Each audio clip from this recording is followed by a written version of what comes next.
আমাদের সকলের প্রাণপ্রিয় ভাইজান নওশাদ সিদ্দিকী সাহেব ভাঙড় বিধানসভার বিধায়ক, তিনি এখন বক্তব্য রাখবেন। ইনকিলাব জিন্দাবাদ, ইনকিলাব ইনকিলাব ইনকিলাবি জিন্দাবাদ, এআইএসএফ জিন্দাবাদ, এআইএসএফ জিন্দাবাদ, নওশাদ সিদ্দিকী ভাইজান জিন্দাবাদ, নওশাদ সিদ্দিকী ভাইজানের আন্দোলন রুখছে কেন? মমতা ব্যানার্জি জবাব দাও। এআইএসএফ এর লড়াই রুখছে কেন? মমতা ব্যানার্জি জবাব দাও। মমতা ব্যানার্জি হায় হায়, নির্মমতা হায় হায়, নির্মমতা হায় হায়, ইনকিলাব ইনকিলাব ইনকিলাবি জিন্দাবাদ, আইএসএফ জিন্দাবাদ, এমপি নওশাদ সিদ্দিকী ভাইজান জিন্দাবাদ।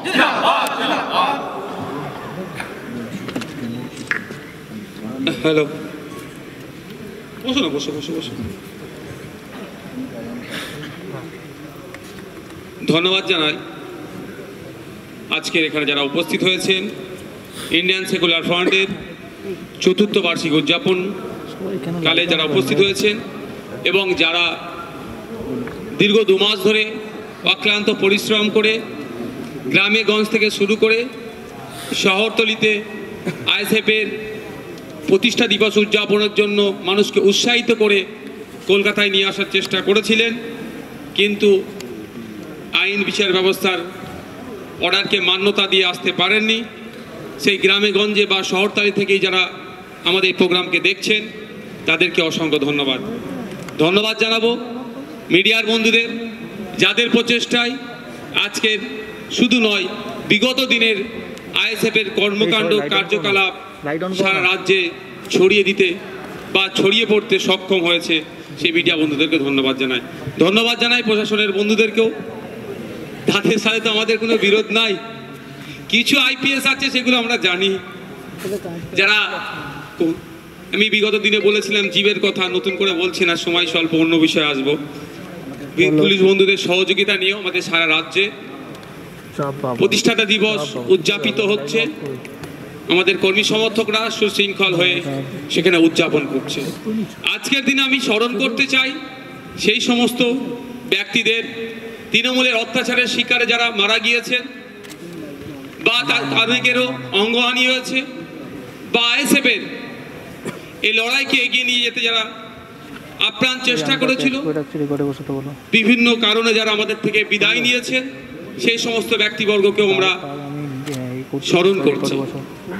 আর একটা নাম নিলে আমাদের মনে হয় এই চতুর্থ বার্ষিকী উদযাপন বিতা হবে সে আমাদের দলের প্রাণ পুরুষ, প্রতিষ্ঠাতা পীরজাদা আব্বাস সিদ্দিকী ভাইজানকে আমরা আমাদের মঞ্চের পক্ষ থেকে আমরা তাকে ধন্যবাদ জ্ঞাপন করছি। ঠিক যেই সময়ে তৃণমূল কংগ্রেসের অত্যাচারের সীমা যখন ছাড়িয়ে যাচ্ছিল, গ্রামে গঞ্জে যখন বিরোধী দলের পতাকা লাগাতে তাদের উপর আক্রমণ নেমে আসতো, সেই ভয়কে উপেক্ষা করে তিনি একা নিজের কাঁধে দায়িত্ব তুলে নিয়ে আইএসএফ এর প্রতিষ্ঠার সূচনা করেছিলেন। তারপরেই কিন্তু গ্রামে গঞ্জে বিরোধী পতাকা যার জন্য বেশি উঠতে শুরু করেছিল, তাকে আমাদের পার্টির পক্ষ থেকেও ধন্যবাদ জানাই। বন্ধুগণ, যারা মিডিয়ার মাধ্যমে শুনছেন বা দেখছেন তারা নিশ্চিতভাবে অবগত আছেন আইএসএফ কি করতে চায়, আইএসএফ এর লক্ষ্য কি, আইএসএফ এর উদ্দেশ্য কি।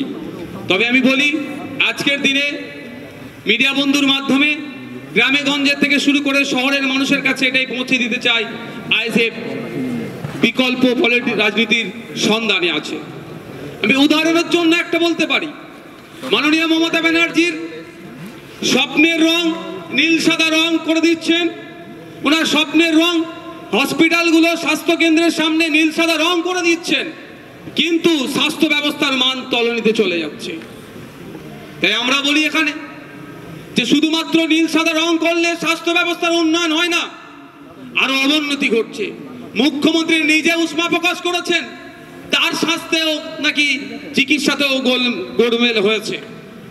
বন্ধুগণ, আমরা দেখছি হসপিটালের সামনেতে কিভাবে দালাল রাজ চলছে। মুখ্যমন্ত্রীও বলছেন দালাল রাজ বন্ধ করতে হবে, কিন্তু বন্ধ করার জন্য নির্দিষ্ট কোনো পলিসি ঠিক মতো আনতে পারছে না। হ্যাঁ, আইএসএফ বিকল্প পলিসির কথা বলছে, কিন্তু শাসক সেটাকে অ্যাকসেপ্ট করছে না। আমাদের আইএসএফ এর বক্তব্য, হসপিটালগুলোর সামনে ডিসপ্লে বোর্ড লাগিয়ে দেওয়া হোক, সেখানে আইসিইউ কত আছে, আইডিইউ কত আছে, male ward, female ward, general ward কত আছে, সেখানে ডিসপ্লে বোর্ডে লাগিয়ে দেওয়া হোক। যে আগে আসবে তার জন্য সেখানে সে first serve come first serve হবে, সে পাবে, কোনো দালালরা যেখানে থাকবে না। এই বিকল্পের কথা বলছি। যখন এই বিকল্পের কথা বলছি, কালি এই বিকল্পটা যদি এস্টাবলিশ হয়ে যায়, তাহলে হসপিটালে যে সমস্ত দালালরা যারা আছে, দালালির টাকা হয়তো কালীঘাটে পৌঁছাবে না, দালাল রাজ বন্ধ হয়ে যাবে, কালীঘাটের হয়তো চুলো ঠিক মতো জ্বলবে না। সেই জন্য আমাদেরকে আটকানোর চেষ্টা করা হচ্ছে। আমরা কি বিকল্পের কথা বলছি? যে আমরা চিৎকার করে বলছি, বা শুধু আমরা নয়, কলকাতার রাজপথে আজকে 1000 দিনের উপরে এসএলএসটি থেকে শুরু করে, গ্রুপ ডি থেকে শুরু করে, প্রাইমারি আপার প্রাইমারি থেকে শুরু করে মাদ্রাসা নিয়োগেও যে দুর্নীতি হয়েছে, এই আওয়াজ তুলে বিভিন্ন জায়গায় বিভিন্নভাবে আন্দোলন চলছে। আর মুখ্যমন্ত্রী বা তদ্দল বলে আসছেন যে আমরা সততার প্রতীক, আমরা স্বচ্ছভাবে নিয়োগ করতে চাইছি। আমরা বলি আইএসএফ এর প্রোগ্রামকে আটকাতে হবে, আইএসএফ এর প্রোগ্রাম করতে দেওয়া যাবে না। কোটি কোটি টাকা খরচ করে কোর্টে চলে যাচ্ছে, কিন্তু যে আইনি জটিলতা আছে, কোনো ভালো কোনো লয়ারকে দিয়ে জটিলতাকে কাটিয়ে যাতে দ্রুত নিয়োগ করা যায়, তার সদিচ্ছা সরকারে দেখতে পাচ্ছি না।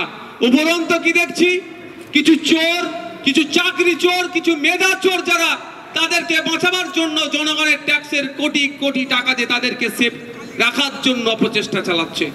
আমরা অল্টারনেটিভ পলিটিক্সের কথা বলি, বিকল্পের সন্ধানের কথা বলি। আমরা রাজ্য সরকারকে এখান থেকে একটা প্রস্তাব দিতে চাই, আগামী দিনে যে সমস্ত পরীক্ষাগুলো নিয়ে হবে, ওই মার্কশিটের একটা কার্বন কপির ব্যবস্থা করা হোক। যে ছেলে মেয়ে পরীক্ষা দেবে, পরীক্ষার শেষে তার কার্বন কপিটা বাড়িতে নিয়ে চলে যাবে। পরীক্ষার শেষে রেজাল্ট আউট হবে যখন, অরিজিনাল যে মার্কশিট থাকবে সেটা ওয়েবসাইটের মাধ্যমে আপনার ডাউনলোড করে দেওয়া হবে। পৃথিবীর যে কোনো প্রান্তের মানুষ চাইলে কোন ছেলে ওয়েস্ট বেঙ্গল গভর্নমেন্টের এই সার্ভিসে এক্সামে ওই মার্কশিটে কত নাম্বার পেয়েছে তার দেখার সুব্যবস্থা করে দিতে হবে, তাহলেই তো চুরি বন্ধ হয়ে যাবে।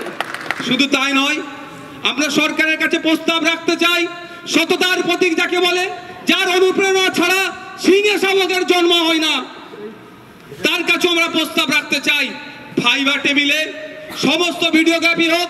যদি সৎ সাহস থাকে, লাইভ স্ট্রিমিং করা হবে ওখান থেকে, কার ছেলেটা কি প্রশ্নের কতটা উত্তর দিতে পারছে এক্সপার্টদের, তার ভিত্তিতে তার নাম্বারটা আসবে, জনমানুষে ছেড়ে দেওয়া হোক। তখন তো বোঝা যাবে কার মেধার ভিত্তিতে চাকরি হচ্ছে না মেধা চুরি হচ্ছে, সেটা আমরা বুঝতে পারবো। কিন্তু আমার মনে হয় সততার প্রতীক এ কাজটা করবে না। যদি সততার প্রতীকে কাজ করে, তার দলে যারা চাকরি বিক্রি করছেন বলে দলে এখনো টিকে আছে, সেই ছিটেফুটা যেগুলো আছে এখন, সেইগুলো থাকবে না। বন্ধুগণ, আমরা যখন বিকল্পের সন্ধানের কথা বলছি, সরকার যখন ব্যর্থ হচ্ছে, বিরোধীদেরকে বিভিন্নভাবে তাদেরকে আটকানোর চেষ্টা হচ্ছে। কখনো মিথ্যা কেস দিয়ে আটকানোর চেষ্টা হচ্ছে, তো কখনো গুন্ডাগার্দি করে আটকানোর চেষ্টা হচ্ছে, তো কখনো এমন কিছু তথ্যের পরিবেশন এমন কোনো জায়গায় দেওয়া হচ্ছে যাতে বিরোধী শক্তিরাও কিছুটা হলেও দুর্বল হয়ে যাচ্ছে। তাই আমরা বলি, সমাজ ব্যবস্থা পরিবর্তনের জন্য রাজনীতির ময়দানে এসেছি, ক্ষমতা দখল আমাদের স্বপ্ন নয়। আজকে আমাদেরও খারাপ লাগছে, আমাদের যে 2 মাস ধরে কর্মী সমর্থকদের যে আবেগ ছিল, কলকাতায় আসার প্রতিষ্ঠা দিবস উদযাপন করতে চেয়েছিল, হয়তো সেই অর্থে পারছে না। তবে আমি আমার কর্মী সমর্থকদের উদ্দেশ্যে বলবো, এই ক্ষোভ, এই রাগটাকে ব্যালট বক্সে ট্রান্সলেট করতে হবে, রূপান্তরিত করতে হবে, সেখানে পাঠাতে হবে। শুধু কর্মী সমর্থক নয়, বুথে বুথে এখন যে 2-10টা তৃণমূলের কর্মী এখনো টিকে আছে, বাকি তো সব শেষ হয়ে গেছে। ওই 2-10টাকার ভোটও কিভাবে আইএসএফ এর ব্যালট বক্সের মধ্যে আনা যায়, ইভিএম মেশিনে ট্রান্সফার করা যায়, তারও দায়িত্ব নিতে হবে। সাথে সাথে এটা বলে যায়, ভিক্টোরিয়া হাউসের আমরা প্রোগ্রাম করার ইচ্ছে ছিল, আমাদেরকে কোর্ট যে নির্দেশনা দিয়েছে আমরা অক্ষরে অক্ষরে পালন করব বলেছিলাম, এখন আমরা অক্ষরে অক্ষরে পালন করে যাচ্ছি। তবে আগামী দিনে আমরা আমাদের আইএসএফ এর পক্ষ থেকে ভিক্টোরিয়া হাউসের সামনে প্রোগ্রাম করব।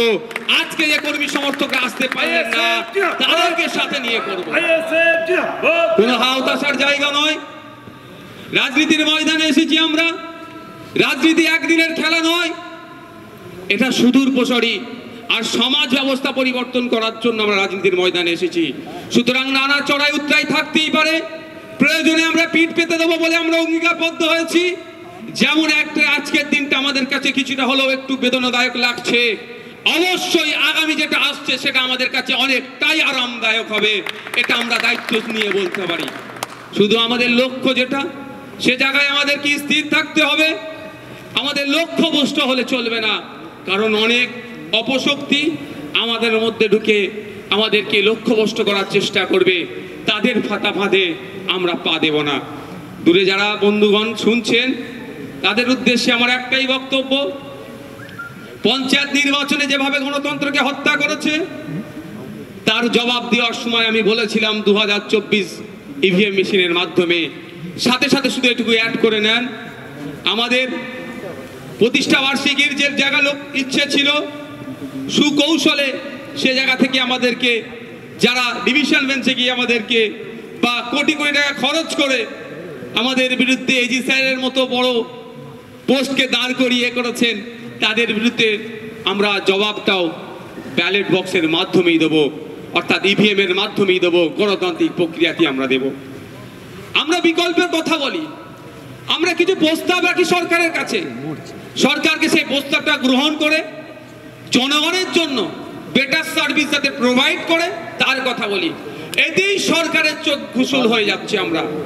আমরা বলি শিক্ষার কথা, আমরা বলি স্বাস্থ্যের কথা, আমরা বলি কর্মসংস্থানের কথা, সরকার বলে দুয়ারে মত, ক্লাব দেব, গ্রাম বোর্ড দেব, টিভি দেব, মস্তি করার জন্য যত রকম আছে হইহুল্লোড় করার জন্য তার সমস্ত ব্যবস্থা করে দেব, কিন্তু চক ডাস্টার দেব না।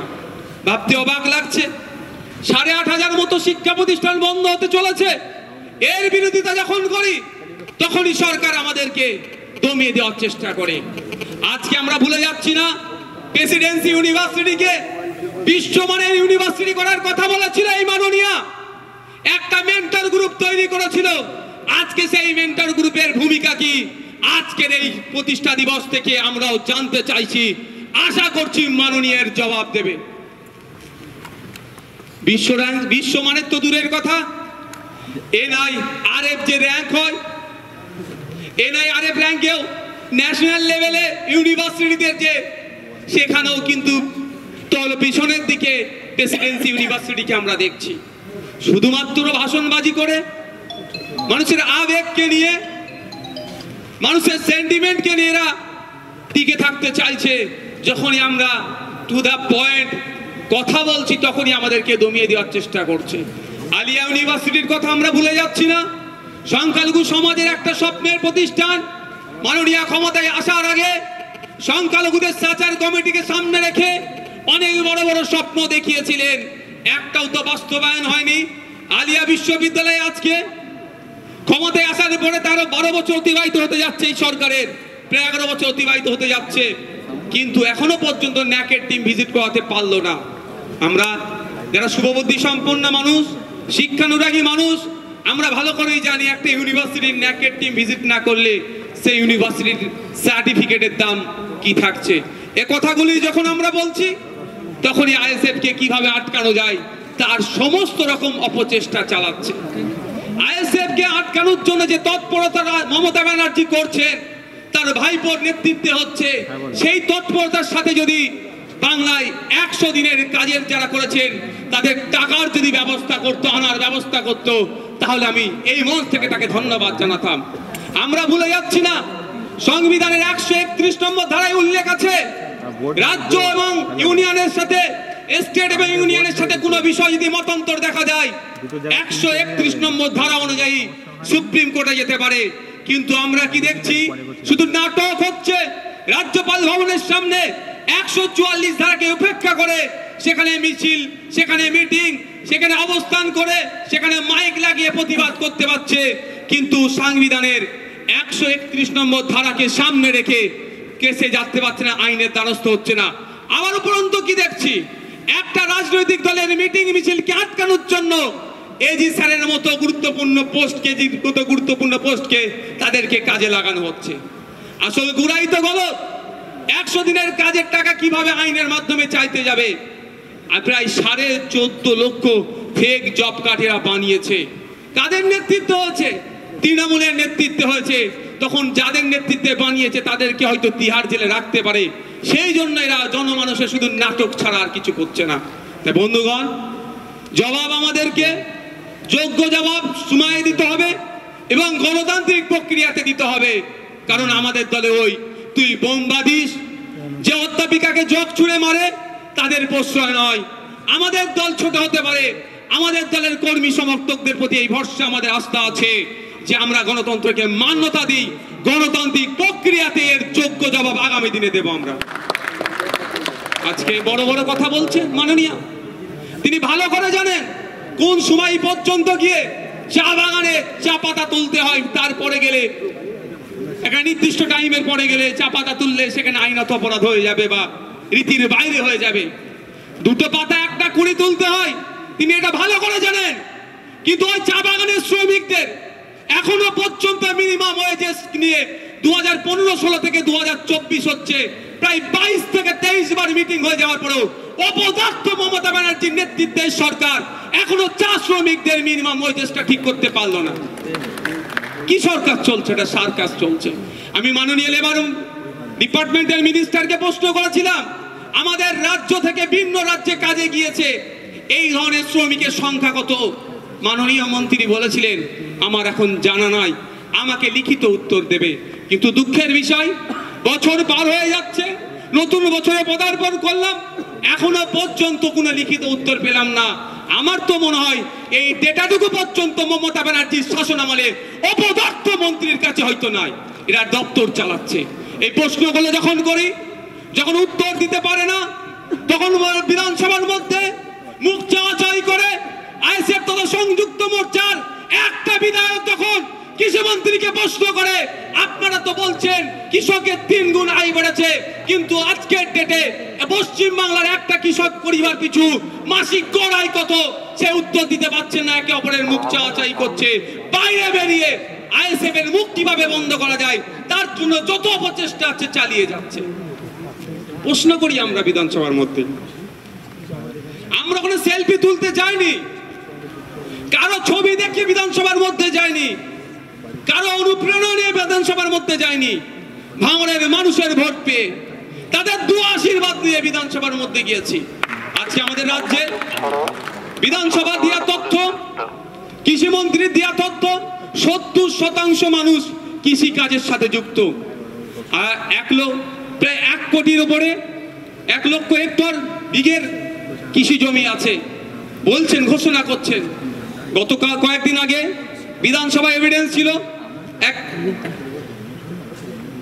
আইএস অফিসার এসেছিলেন, তাকেও আমি প্রশ্ন করলাম যে কৃষকদের গড় আয় কত, তারাও মুখ চাওয়াচাই করছে। সামান্য একটা ছোট্ট ছেলে, স্বল্প বয়সী ছেলে আইএস অফিসার যদি ঘাম বার করে নেয় তাহলে স্বাভাবিকভাবে অনেকের ঈর্ষা হচ্ছে। কিন্তু আমি বলি, আমরা এই কথা বলছি বলে, মানুষের অধিকার নিয়ে কথা বলছি বলে, পরিযায়ী শ্রমিকের কথা বলছি বলে, জল জমি জঙ্গলের অধিকারের, স্বাভাবিক অধিকারের কথা বলছি বলে, হাতির হানায় প্রতিনিয়ত দেখছি মানুষ মারা যাচ্ছে। সেই প্রশ্ন যখন বিধানসভার মধ্যে করছি, মাননীয় অপদার্থ মন্ত্রী এখন জেলের হাওয়া খাচ্ছে। আমরা প্রশ্ন করেছিলাম যে বিগত দিনে হাতি তো এত লোকালয়ে আসে না, এখন কেন হাতি চলে আসছে, হাতি রোধের জন্য কি ব্যবস্থা গ্রহণ করছেন? অপদার্থ মন্ত্রী এখন জেলের হাওয়া খাচ্ছে। তিনি বলেছিলেন, আমাদের উত্তর দিয়েছিলেন, হাতিকে নাকি জঙ্গলের খাবার আর ভালো লাগছে না, লোকালয়ের খাবার ভালো লাগছে।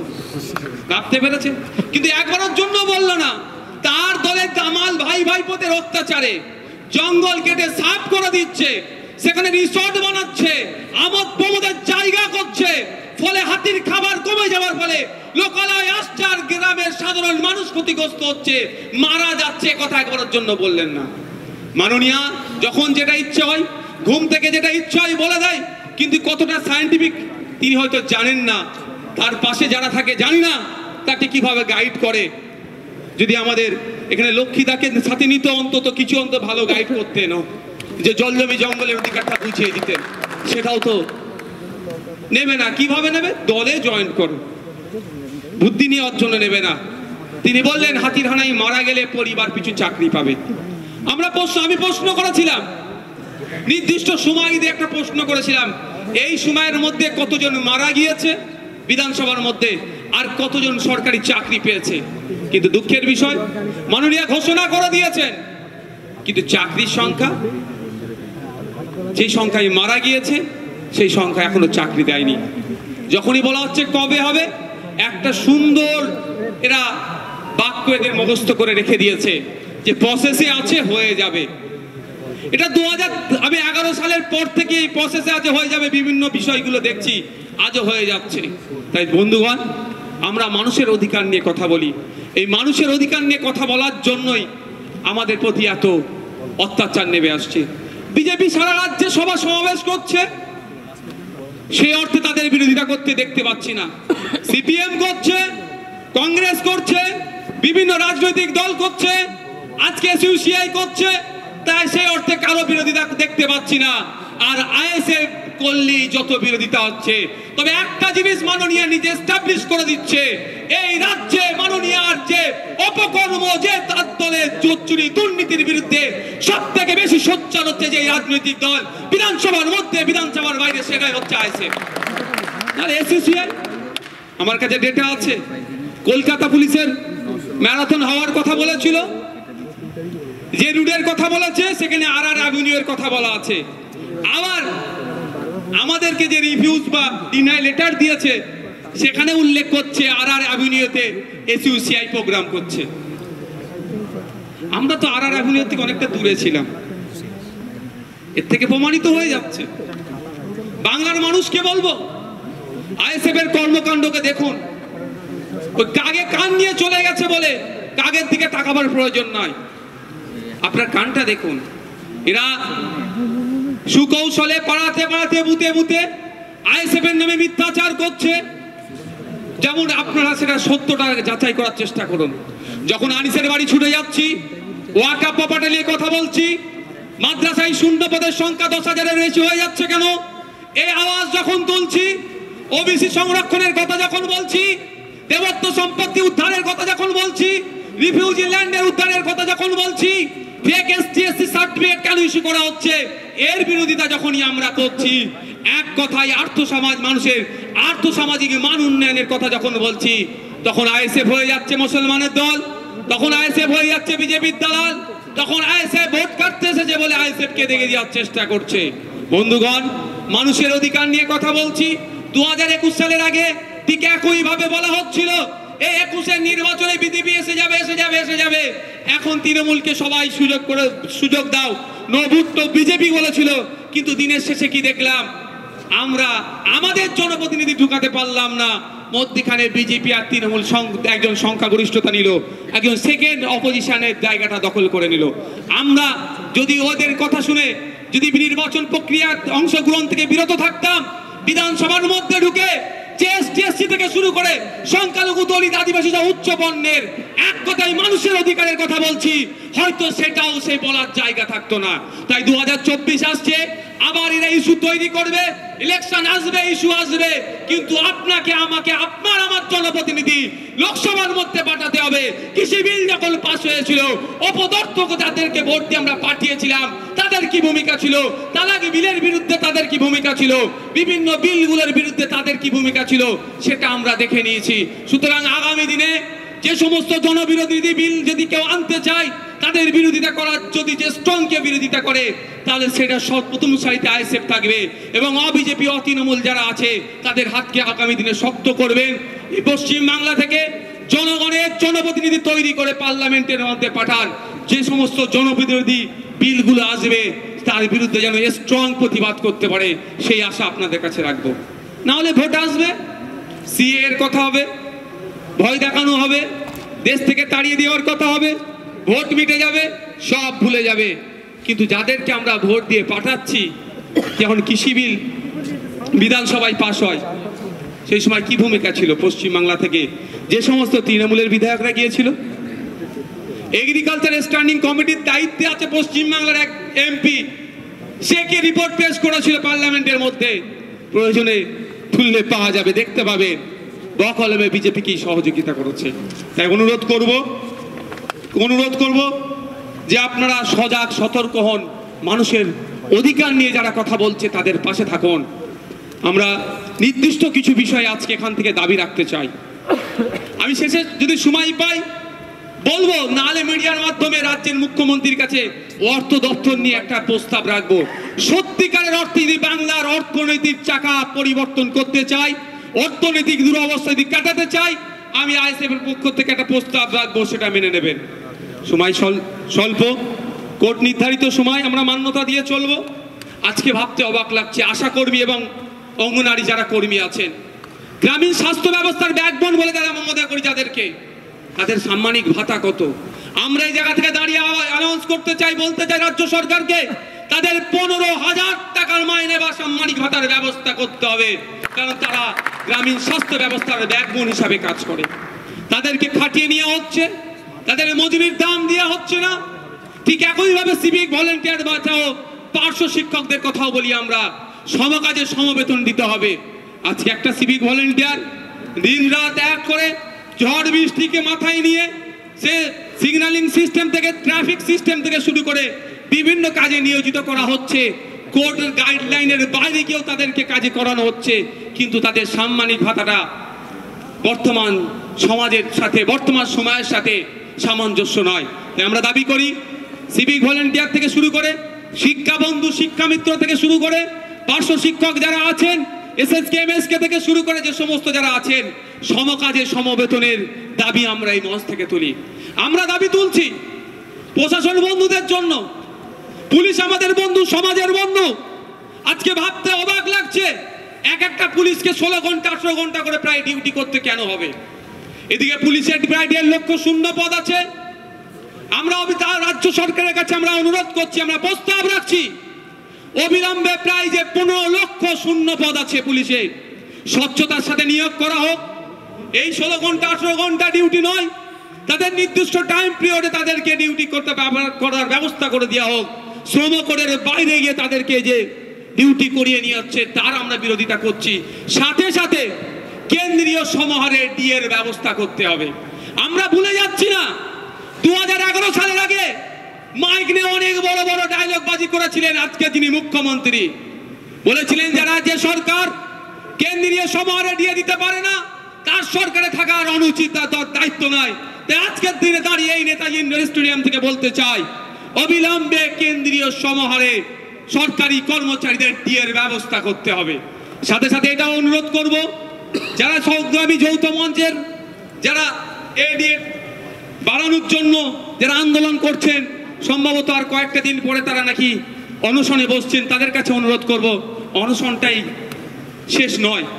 আপনারা অনশনে না গিয়ে আর বাকি গণতান্ত্রিক প্রক্রিয়াতে যে লড়াইগুলো আছে, সরকারকে যাতে বাধ্য করা যায় সেই পন্থা অবলম্বন করুন। আইএসএফ আপনাদের সাথে সম্পূর্ণভাবে পূর্ণ শক্তি দিয়ে আপনাদের পাশে থাকবে। আমরা একটা জিনিস অবাক হয়ে যায়, বিভিন্ন সময় সন্ধ্যার বিভিন্ন দিনের সন্ধ্যায় একটা জিনিস আমি দেখি যে এক প্রকার সাজুগুজু করে মিডিয়া বন্ধুদের সামনে যেভাবে ডিবেটে বসে চোরেদের হয়ে গলা ফাটাতে, সেখানে বসে চাকরি চুরির কথা বললে আইনি জটিলতা আছে, অমুকের কথা বললে আইনি জটিলতা আছে। কিন্তু এমনও অনেক দেখিয়ে দিতে পারি আমরা, নিয়োগের ক্ষেত্রে যেখানে কোনো কেস নাই সেই নিয়োগও সরকার বন্ধ রেখেছে। তারপরে বলবো, আইএসএফ কে মিটিং মিছিল করতে দেওয়া যাবে না। ডিভিশন বেঞ্চে ছুটছেন, কোটি কোটি টাকা খরচ করছেন, সেখানে কোনো বাধ্যবাধকতা নয়, সেখানে কোনো অসুবিধা হচ্ছে না। যে আইনি জটিলতার নাম দিয়ে আপনারা চাকরিগুলোকে আটকে রেখেছেন, নিয়োগগুলোকে বন্ধ করে রেখেছেন, সেই আইনি জটিলতার জন্য আপনারা কেন টাকা খরচ করে লয়ার রাখছেন না? সরকারের কাছে প্রশ্ন করতে চাই, সাথে সাথে জনমানুষের কাছে এটা জানাতে চাই, এই সরকার সমস্যার সমাধান তো দূরের কথা, এই সরকারের আমলে যে অর্গানাইজ হয়েছে, যে দুর্নীতি হয়েছে, যে মেধা বিক্রি হয়েছে, মেধা চুরি হয়েছে, এই চুরিটাকে আটকানোর জন্য জনগণের কোটি কোটি টাকা খরচ করে single bench, division bench, supreme court পর্যন্ত ছুটে যাচ্ছে এক কথায় চোরেদেরকে বাঁচানোর জন্য।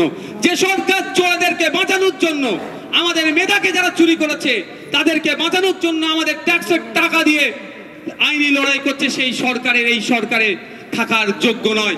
দুঃখের বিষয়, এমপি এমএলএ এর ক্ষেত্রে রাইট টু রিকল নয়। যদি রাইট টু রিকল থাকতো, আমার মনে হয় এই আজকের দিন আমাদের দেখতে হতো না বাংলার জনগণ এদেরকে উপরে বঙ্গোপসাগরে ফেলে দিত। তাই রাইট টু রিকল নয়, তাই ধৈর্য ধরতে হবে। আমি ভরসা করছি বাংলার জনগণের কাছে, 2026কে পাখির চোখ করুন। 2026-এ আমাদেরকে পশ্চিম বাংলার মসনদে মুখ্যমন্ত্রীর চেয়ার থাকলেও আমরা আমাদের বর্তমান মুখ্যমন্ত্রী মমতা ব্যানার্জির দীর্ঘায়ু কামনা করি, সুস্থতা কামনা করি, কিন্তু সেই সিটে আমরা তাকে বসতে দেব না, বসতে দেব না, বসতে দেব না। এই শপথ আমাদেরকে নিতে হবে। আইএসএফ ঠিক করে দেবে 2026-এ মুখ্যমন্ত্রীর মসনদে কে বসবে। আর বিজেপি তৃণমূল যে বিজেমূল তারা ঠিক করে নিক প্রধান বিরোধী দলনেতা কি হবে। শুভেন্দু অধিকারী হবেন, দিলীপ ঘোষ হবেন, সুকান্ত মজুমদার হবেন, না পিসি ভাইপো হবেন। ওদের নিজেদের মধ্যে আন্ডারস্ট্যান্ডিংটা প্রয়োজনে আপনার নাগপুরে গিয়ে ওনারা করে নিক। বাংলার মানুষ জবাব দেওয়ার জন্য প্রস্তুত আছে। রাইট টু রিকল থাকলে এই সরকারের এই দিন আমাদেরকে দেখতে হতো না, এই সময় আমাদেরকে ঝেলতে হতো না। যতটুকু আমরা ঝেলছি, আমি বলবো আগামী 2026-এ আমরা পাখির চোখ করব, এই সরকারকে গণতান্ত্রিক প্রক্রিয়াতে বিতাড়িত করব। তবে হ্যাঁ, 2024-এ আমি আবারও বলছি, আমি তো ডায়মন্ড হারবার সিটে কনসেন্ট্রেট করেই রেখেছি। আমাদের বিশ্বজিৎ দা বললে ডায়মন্ড হারবারে পরাজিত করে ভিক্টোরিয়া হাউসের সামনে আমরা বিজয় উৎসব করব। যদি আমাকে অনুমোদন দেয়, আপনারা নিশ্চয়ই জানেন আমি লড়াই করতে প্রস্তুত আছি। এখন আমি নমিনেশন জমা করিনি, তাতেই দেখছি কালীঘাট থরথর করে কাঁপতে শুরু করেছে। তাতেই বলছে কি বিধবা ভাতা না বার্ধক্য ভাতা শুরু হয়েছে। আজকে বছর হয়ে গেল, 12 বছর পরে, প্রায় 9 বছর পরে ঘুম ভেঙেছে। আমি যদি নমিনেশন করি তাহলে পিসি ভাইপোর কি হবে বুঝাই যাচ্ছে। তবে একটা কথা বলে রাখি, 2024-এ ভাইপোকে পরাজিত করে কালীঘাটে পাঠাবো, কাশফুলের বালিশ তার পিসি তৈরি করবে, বিক্রি করার জায়গা করে দেবো। আর সাথে সাথে 2026 সালে নবান্নের 14 তলা থেকে তাকে নামিয়ে ঠপের দোকানের মালিক বানিয়ে দেবো। চপের দোকানের নয়, ঢপের দোকানের। একটার পর একটা ঢপ দিয়ে যাচ্ছে। বলছে মেটিয়াপুরিতে কি টেক্সটাইল হাফ করে দিয়েছে। আমার মেটিয়াপুরিতে কিছু উস্তাকার বন্ধুদের সাথে যোগাযোগ আছে, আমি ফোন লাগিয়েছি, হয়তো নতুন করে কিছু উদ্বোধন করলো নাকি। তারাও বললো এটা দিদির অত নম্বর ঢপ। তো ঢপের দোকানের তাকে মালকিন বানিয়ে দেবো, এই প্রতিজ্ঞাবদ্ধ আমরা হলাম। আমরা গণতন্ত্র রক্ষার লড়াই এসেছি, আর আমাদেরকে কিভাবে দমন পীড়ন করা হচ্ছে, অন্যায়ভাবে আমাদের কর্মীদেরকে কিভাবে ডিস্টার্ব করা হচ্ছে আমরা ভুলে যাচ্ছি না। আমি কর্মী বন্ধুদেরকে বলবো, আবারও বলছি, হাওতাশার কোনো জায়গা নয়। যে রাস্তায় আমরা হাঁটছি, আজকে হয়তো কাটা বিছানো আছে, তা বলে যে আগামীতেও কাটা বিছানো থাকবে, এটা মোটেও ভাববেন না। আজকে আমরা একটা খারাপ সময় পার করছি, আগামীতেও এই খারাপ সময় থাকবে, এটা মোটেও ভাববেন না। আগামীতে অবশ্যই আমাদের ভালো আছে, আমাদের কল্যাণকর 9 দিন আসছে, সেটা আমরা অপেক্ষা করছি। আমরা যখনই সরকারকে প্রশ্ন করছি কি বিশ্ব বাণিজ্য শিল্প সম্মেলন না কি বিশ্ববঙ্গ শিল্প সম্মেলন করেছিল না, সে প্রশ্ন করেছিলাম আমরা। বিধানসভায় যে কোশ্চেন গুলো জমা দেওয়া হয়, যতক্ষণ না পাবলিশ হয় সেই প্রশ্ন সম্পর্কে বলা যায় না। কিন্তু দুঃখের বিষয়, এমন কিছু কোশ্চেন জমা দিয়ে আছে আইএসএফ এর পক্ষ থেকে তথা সংযুক্ত মোর্চার একমাত্র বিধায়ক জমা দিয়ে রেখেছে, সেই প্রশ্নের উত্তর দেওয়ার এদের সৎ সাহস নেই, হয়তো সেটাকে বাইপাস করে দেয়। এই মর্মে প্রশ্ন জমা দিয়ে আছে এই বাণিজ্য সম্মেলনে। তবে আমি মিডিয়ার মাধ্যমে প্রশ্ন করেছিলাম, দেখেছিলাম গত বছরে বাণিজ্য সম্মেলনের শেষে বলেছিল অত হাজার কোটি টাকা ইনভেস্ট করবে বলে তার খসড়া দিয়ে দিয়েছিল। আমি এবছর মিডিয়ার মাধ্যমে, যারা সামনে বন্ধুরা আছেন আপনাদের মাধ্যমে, সরকারের কাছে জানতে চেয়েছিলাম বিগত বছরে যে প্রমিস করেছিল সেই প্রমিস অনুযায়ী শিল্পপতিরা, উদ্যোগপতিরা কত টাকা কোন কোন জায়গায় ইনভেস্ট করেছে এবং ইনভেস্টের ফলে বাংলার কত ছেলে মেয়ে চাকরি পেয়েছে এবং বাংলার কত রাজস্ব এসেছে, তার ডেটাটা দেওয়া হোক। আমি তো একদম নিশ্চিত ছিলাম সে ডেটা দেবে না, কারণ সাথে আরেকটা কথা বলেছিলাম, গত বছরে এই শিল্প সম্মেলন করতে গিয়ে এই মৎস্যবের নামে, আমি মনে করি এটা মৎস্যব ছাড়া আর কিছু নয়, জনগণের ট্যাক্সের টাকাকে উচ্ছন্নে দেওয়া হচ্ছে। এই মৎস্যবের নামে একটা খাবারের প্লেট 3,500, 4,500 বিভিন্ন ক্যাটাগরির খাবারের প্লেট ছিল, সেইগুলোর জন্য কত কোটি টাকা খরচ করেছে রাজ্য সরকার, তারও ডেটা দেওয়া হোক। দিনের শেষে হয়তো যদি ডেটা তারা দিত, দেখা যেত এটাই যে টাকাটা খরচ করেছে রাজ্যের পক্ষ থেকে শিল্প সম্মেলনটা করতে গিয়ে, তার অনেক কম অংশ টাকা ইনভেস্ট হয়েছে আমাদের রাজ্যে। আমাদের রাজ্যে ইনভেস্ট কিভাবে হবে? ওই দিন কি আমাদের রাজ্য থেকে শিল্পপতিরা মুখ ফিরিয়ে নিয়েছিল, যেই দিনকে টাটাকে রাজ্য থেকে বিতাড়িত করেছিল। আমি দায়িত্ব নিয়ে বলতে পারি, মমতা ব্যানার্জির স্নেহধন্য অনেক বড় বড় উদ্যোগপতি শিল্পপতিরা আছে, তারাও বাংলাতে ইনভেস্ট করতে ভয় পাচ্ছে, ইনভেস্ট করতে চাইছে না। কারণ কিছু মমতা ব্যানার্জির দামাল ভাই ভাইপোরা আছে, যাদের তোলাবাজির কারণে বাংলা থেকে শিল্পপতিরা চলে যাচ্ছে। তো এদের হাত থেকে বাঁচতে গেলে, বাংলায় শিল্প আনতে গেলে মমতা ব্যানার্জিকে সর্বপ্রথম বাংলা থেকে বিতাড়িত করতে হবে। তাই বন্ধুগণ, আবারও বলবো, রাইট টু রিকল নয়, আমাদেরকে ভোটের মাধ্যমে এদেরকে বিতাড়িত করতে হবে। বিতাড়িতের প্রথম স্টেপ হবে লোকসভা নির্বাচন। এই লোকসভা নির্বাচনে এদেরকে প্রতিহত করতে হবে। বিজেপি এবং তৃণমূলকে একইভাবে হারাতে হবে এবং 2026 নির্বাচনে সম্পূর্ণরূপে বাংলা থেকে বিজেপি এবং তৃণমূলের বিদায় ঘন্টা বাজিয়ে দিতে হবে। এটা আমাদেরকে দায়িত্ব নিতে হবে। আর যদি আমরা দায়িত্ব না নিই, ওই রকম হবে। এমস রায়গঞ্জে তৃণমূলের যে নেতারা আছে, আমরা ভেবে পাচ্ছি না তাদের মুখে কি তারা কুলু পেটে রেখেছে। এমস তো রায়গঞ্জে হওয়ার কথা শুনেছিলাম, যেখানে হয়েছে আরো হোক, আমরা চাইবো। কিন্তু রায়গঞ্জ জেলা অত্য এলাকার তৃণমূলের নেতাদের মুখে কুলুপ কেন? তারা কেন কথা বলছে না? একটা এমস রায়গঞ্জে থাকলে সেখানকার রোগীদেরকে এখানে আর আসতে হতো না, স্বাস্থ্য ব্যবস্থার ঐতিহাসিক বিপ্লব ঘটে যেত। কিন্তু কি দেখলাম? রায়গঞ্জে এমস হলো না। তারপরে যে কেন্দ্র সরকারকে ডিমান্ড করা, প্রেশার ক্রিয়েট করে এখানে নিয়ে আসা, কোনো সরকারের সদিচ্ছা নাই। সেন্ট্রাল ইউনিভার্সিটি শিক্ষা ব্যবস্থার অনেক বড় বড় কথা বলেন শিক্ষামন্ত্রী, যখন সেন্ট্রাল ইউনিভার্সিটির কোথায় সেই আমলে ছিল, এই 12 বছরে একটা আমাদের রাজ্যে আনতে পারলো না। আমাদের প্রশ্ন এখানে, আমরা যখন এই ডিমান্ডগুলো করি, আমরা যখন মুর্শিদাবাদের পরিযায়ী শ্রমিকদের কথা বলি, তখনই আমাদেরকে দেখে দেওয়া হয়। যখনই আমরা অধিকারের কথা বলি, তখনই আমাদেরকে দেখে দেওয়া হচ্ছে হয় আপনার বিজেপির দালাল, নাহলে মুসলমানদের দল। কিন্তু আমাদের বন্ধুগণ, আমাদের লক্ষ্যে আমাদেরকে নিয়োজিত থাকতে হবে। আমরা যদি আমাদের লক্ষ্যে অবিচল থাকি, তাহলে আমরা আমাদের লক্ষ্যে পূরণ হতে পারবো। কোনো কনফিউজ রাখার জায়গা নয়। আজ হয়নি কাল হবে, কাল হয়নি পরশু হবে, আগামীতে হবে। এই শপথ আমাদের নিতে হবে যে একদিন আমরা করব এবং আমাদের যে লক্ষ্য সমাজ ব্যবস্থা পরিবর্তন করব, এটা আমাদের বলতে হবে। সময় স্বল্প, অনেক কিছু বলার ছিল। রাশিয়া ইউক্রেন যুদ্ধ থেকে শুরু করে, প্যালেস্টাইন ইসরায়েলের লড়াই থেকে শুরু করে, সমস্ত বিষয়ে যেভাবে আমাদের ভারত সরকার যে বিদেশ নীতিকে বিসর্জন দিয়ে কোনো এক অগ্রাসন শক্তির পাশে দাঁড়াচ্ছে, সেটাকে আমরা মেনে নিতে পারি না। শেষের সময়, কোর্ট নির্ধারিত সময় আর 4 মিনিট আছে, শেষ কথা বলি। মমতা ব্যানার্জি মহাশয় বলেন রাজ্যের অর্থনৈতিক অবস্থা তলানিতে, হসপিটালে বেড নাই কেন, ভাঙড়ে হসপিটালগুলোকে উন্নত মানের করার যখনই কথা বলি, অর্থের দুরবস্থার কথা বলি। সরকারি কর্মচারীদের ডিএর কথা বললে অর্থের দুরবস্থার কথা বলে, স্বাস্থ্য কেন্দ্রের মান উন্নয়নের কথা বললে অর্থের দুরবস্থার কথা বলে, শিক্ষক নিয়োগের কথা বললে অর্থের দুরবস্থার কথা বলে।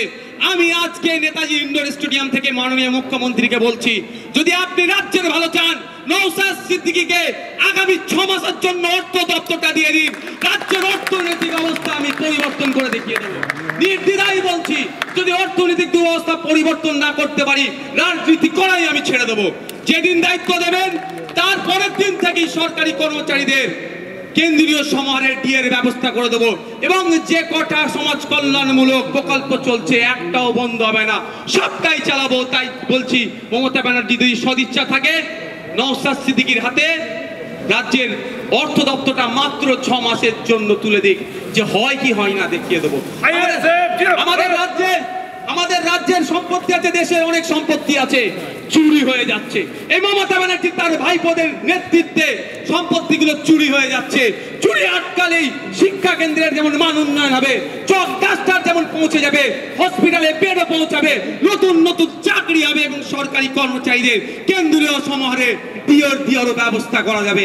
আমি আবারও চ্যালেঞ্জ করছি, মমতা ব্যানার্জি মহাশয় যদি রাজ্যের ভালো চান, সরকারি কর্মচারীদের ভালো চান, আমার জনসাধারণের ভালো চান, শিক্ষা, স্বাস্থ্য, কর্মসংস্থান, এক কথায় বাংলার অর্থনৈতিক, বাংলার জনগণের আর্থসামাজিক মান উন্নয়ন চাই, আগামী 6 মাসের জন্য আমার হাতে অর্থ তুলে দিক, এই অর্থনৈতিক চাকা আমূল পরিবর্তন করে দেখিয়ে দেব।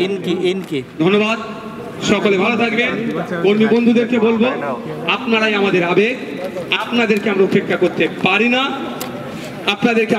করতে পারি না, কে আসবে কে যাবে, সেই জন্য আমরা গুটি কয়েক মানুষকে এই প্রোগ্রাম করেছি। আইএসএফ এর চিন্তা ভাবনা যেমন কোর্টের জজেদের কাছে উজ্জ্বল থাকবে, বাংলার জনমানুষের কাছে উজ্জ্বল থাকবে। সকলে ভালো থাকবেন। আবারও আমাদের দলের প্রাণপুরুষ পিজাদা আব্বাস সিদ্দিকী ভাইজানকে আমরা ধন্যবাদ জানাই যে তার চিন্তা ভাবনার মাধ্যমে আমাদেরকে যে প্ল্যাটফর্ম তুলে দিয়েছে, আমরা বঞ্চিত নিপীড়িত মানুষের কণ্ঠ হয়ে বলতে পারছি।